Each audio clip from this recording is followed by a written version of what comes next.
Here's what the vice president said about it. Listen here. We have seen an uptick in anti-Palestinian, anti-Arab, anti-Semitic, and Islamophobic incidents across America. This strategy will be a comprehensive and detailed plan to protect Muslims and those perceived to be Muslim from hate, bigotry, and violence. What did you think of the White House announcing this policy in the face of this really despicable rise in anti-Semitism? Given the way Fox aired the video clip, it certainly seemed like the Biden administration was diminishing anti-Semitism and prioritizing Islamophobia. Yeah, it's disgusting what Vice President Harris said, and it's disconnected. Then, Republican former Secretary of State Pompeo went even further. And to hear Vice President Harris speak this way and say the largest problem facing the United States today is Islamophobia misunderstands what's really taking place in our country. But what's taking place on Fox is an absolute lie. Harris never said the largest problem was Islamophobia. The full, unedited version of the vice president's remarks shows she addressed hate crimes against all religions and spoke out against anti-Semitism as well as Islamophobia. Earlier this year, in response to an historic rise in anti-Semitic attacks, we also released the first national strategy to counter anti-Semitism. And to make clear, taking on hate is a national priority.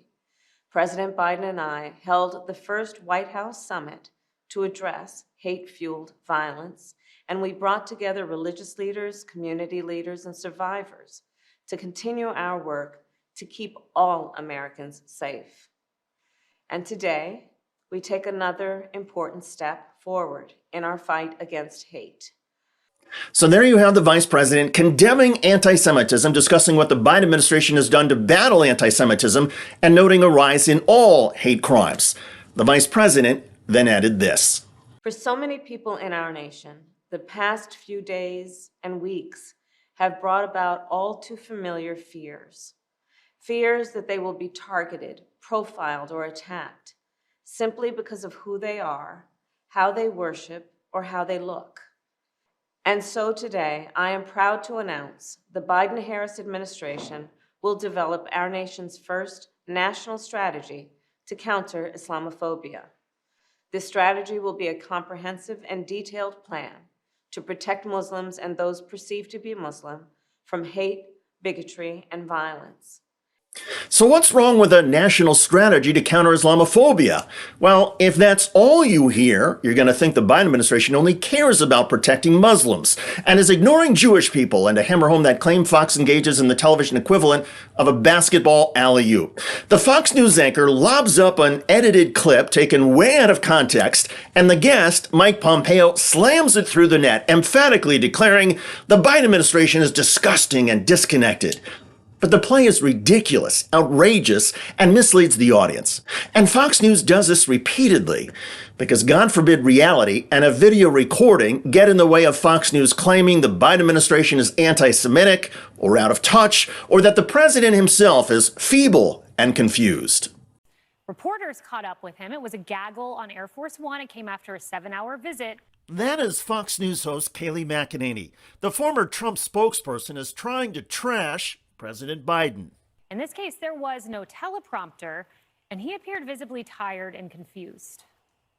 I spent an hour and a half about with 17 or 18 before some of them, and I don't know how to say this.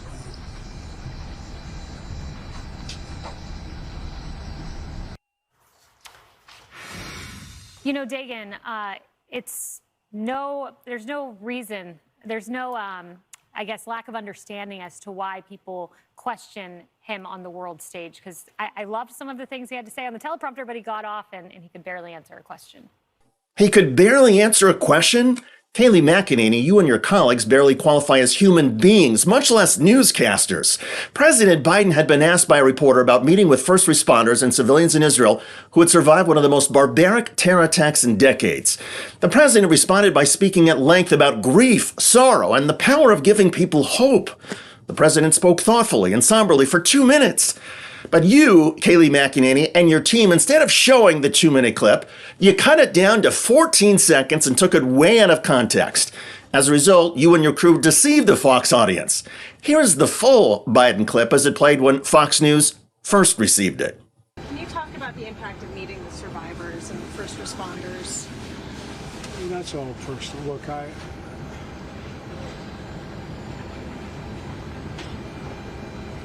spent an hour and a half about with 17 or 18 before. And I don't know how to say this.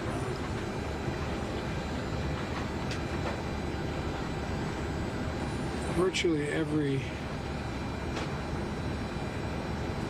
mass shooting, every circumstance where a large number of people have been victimized and lost, I spoke with them. I learned a long time ago, which you've all learned in your life as well.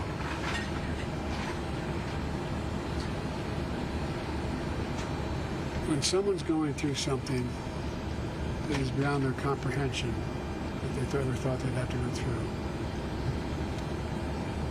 if they see someone who they think understands or maybe been through something not the same but similar, it gives them some sense of hope.